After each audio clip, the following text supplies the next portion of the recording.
Diagram को देख करके एक बहुत इंपॉर्टेंट क्वेश्चन पूछ सकता है।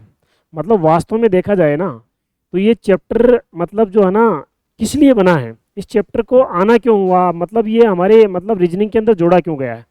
इस चैप्टर का सबसे बड़ा रीजन है कि इसमें जो अब तक के छोटे छोटे प्रश्न बने, जैसे केवल विवाहित, केवल शहरी, केवल नर्तक, केवल शिक्षक, के तो कोई भी याद कर लेगा।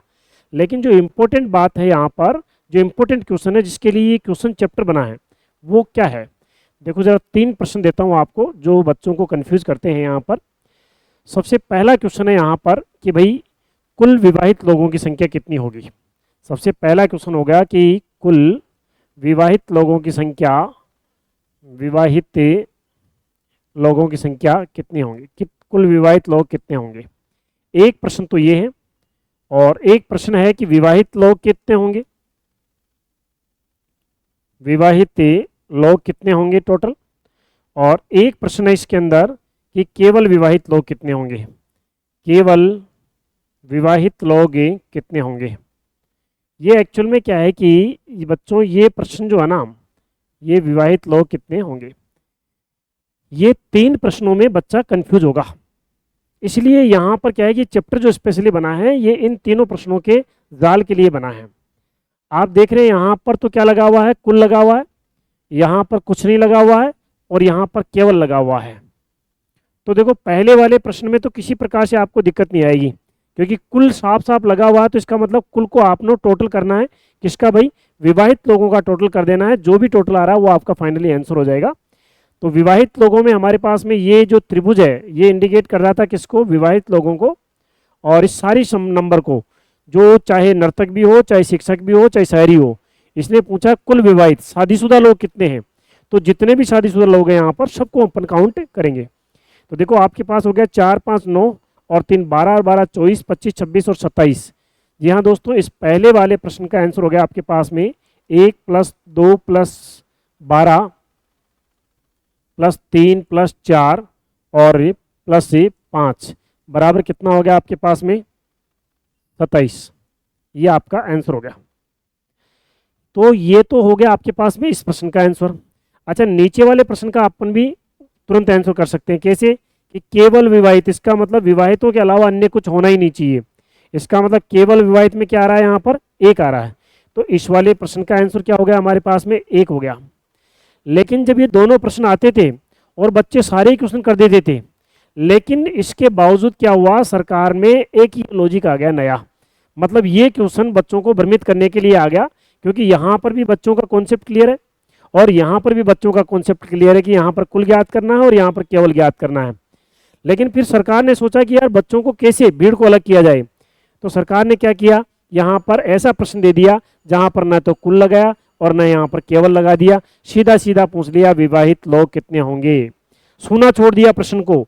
अब बच्चा क्या करेगा, अपना दिमाग लगाएगा, और दिमाग लगाएगा जिनमें ज़्यादा दिमाग है, जिनमें कम दिमाग है, जिनमें ऊंचा नीचा दिमाग है। कोई कुल समझेगा, कोई केवल समझेगा। भाई आदमी समझेगा कब, जब उसको मौका मिलेगा। अगर वो वहाँ पर जगह छोड़ेगा बच्चों तभी तो समझेगा।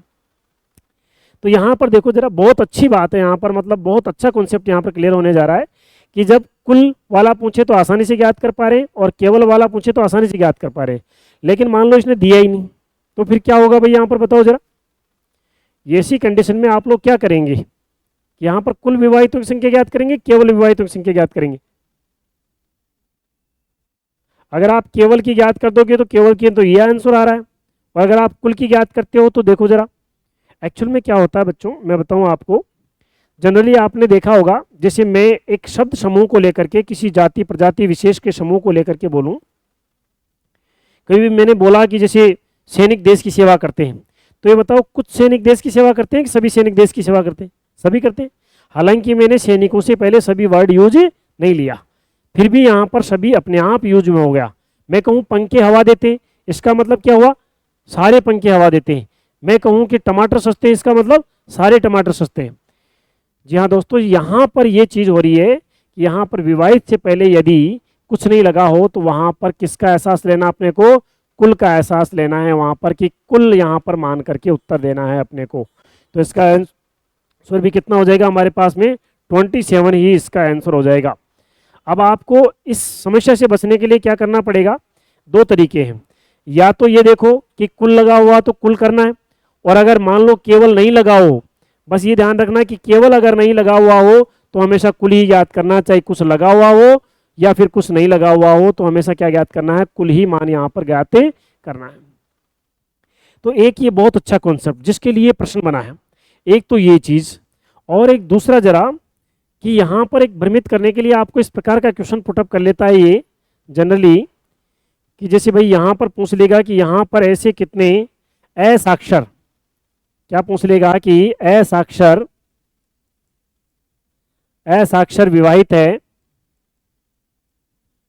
हैं जो नर्तक व शिक्षक नहीं हो, नर्तक व शिक्षक के,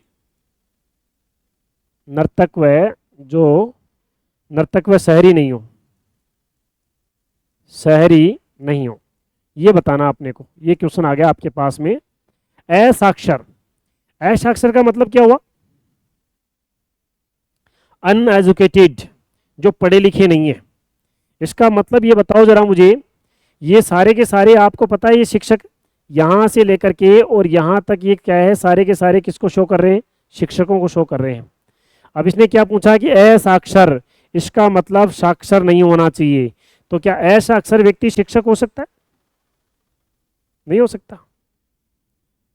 अगर असाक्षर व्यक्ति शिक्षक नहीं होता तो आप मुझे बताओ, आपने कभी एक बात सुनी होगी कि माता बच्चे की प्रथम शिक्षक होती है, तो क्या देश की सारी माताएं पढ़ी लिखी है, तो फिर वो कैसे शिक्षक बनी भाई। तो इसका मतलब है अपने को यहाँ पर ये देखना है, what is the difference between शिक्षक एंड ए, जो है आपके पास में शिक्षक और जो है आपके पास में माता जो शिक्षक थी, उसमें क्या अंतर यहाँ पर डिफरेंट हो रहा है। अब मुझे यहाँ पर एक बात बताओ जरा बच्चों आप कि अगर असाक्षर व्यक्ति शिक्षक नहीं हो सकता, असाक्षर व्यक्ति जो है शिक्षित नहीं हो सकता, लेकिन माता बच्चे की प्रथम शिक्षक कैसे हुई। हमने गलत सुना है, कभी भी ऐसा कहा जाता है कि माता बच्चे की प्रथम गुरु होती है, न कि प्रथम शिक्षक। अगर पढ़ी लिखी माता है तो शिक्षक भी हो सकती है, लेकिन प्रत्येक माता बच्चे की प्रथम गुरु जरूर होती है। अब सवाल खड़ा होता है कि भाई सब, what is the difference between Guru and शिक्षक, शिक्षक और गुरु में क्या अंतर होता है, बताइए जरा, शिक्षक और गुरु के अंदर क्या अंतर होता है। पहली बात तो गुरु का शिक्षक मतलब साक्षर होना आवश्यक नहीं है, गुरु पढ़ा लिखा हो यह आवश्यक नहीं है। गुरु वह होता है जो आपको गुर देता है, जीवन जीने के सलीके सिखाता है, तरीके सिखाता है, गुर देता है, तो वो क्या होता है, गुरु होता है।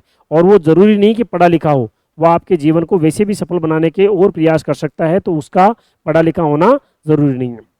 इसलिए बिल्कुल सही सुना आपने कि माता बच्चे की प्रथम गुरु होती है, प्रथम शिक्षक हो सकती है, लेकिन पक्का हम नहीं कर सकते। चलो भाई, असाक्षर बोलते ही इसका मतलब ये पता चला कि भाई शिक्षक के जो है नहीं होगा।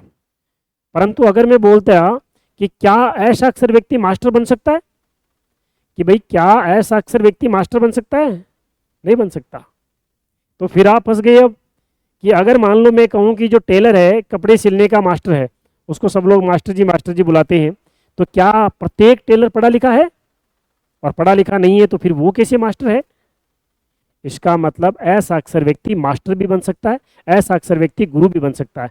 मास्टरी होती है किसी एक कार्य में विशेष हुनर रखना, जैसे मास्टर माइंड पकड़ा गया मुंबई धमाकों का, इसका मतलब है कि वो मुंबई के धमाके जो छुड़ाने में, जो है आपके बम फोड़ने में माहिर था, और वो उस काम में मास्टर था, इसलिए वो पकड़ा गया, राइट। तो इसका मतलब मास्टर का और गुरु का शिक्षक होना आवश्यक नहीं है, लेकिन अगर मान लो शिक्षक चाहिए तो उसका साक्षर होना आवश्यक है। और हमारे प्रश्न में क्या बोला, असाक्षर अनएजुकेटेड, इसका मतलब वर्गाकार गोले में, वर्गाकार में तो आएगा ही नहीं, वर्ग में तो। कह रहा विवाहित है, इसका मतलब त्रिभुज में आएगा, शादीशुदा है। और जो नर्तक व शहरी नहीं है, इसका मतलब नाचना भी नहीं जानता है, व्रत में भी नहीं आता है, और शहरी भी नहीं है, इसका मतलब आयत में भी नहीं आता है, केवल शादीशुदा है। टीचर बनता जो भी नहीं बना क्योंकि अनपढ़ रह गया। तो आंसर क्या हो जाएगा इसका हमारे पास में, एक इसका दोस्तों हमारे पास में आंसर हो जाएगा। क्लियर।